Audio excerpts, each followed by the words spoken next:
card? Okay, do not shout children. Say it smoothly. Making birthday card.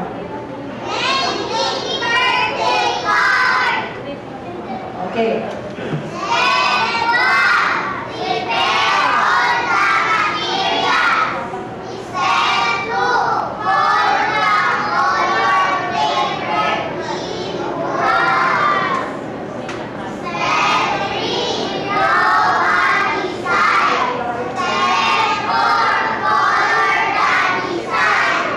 And so, what's the last step?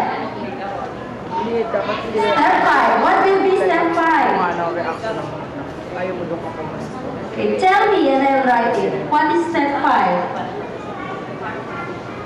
So you have prepared all the materials, you fold the colored paper, you draw a design, you color the design, then what will you write inside the card? What are you going to write there? It starts with letter M. It's not made. Mess.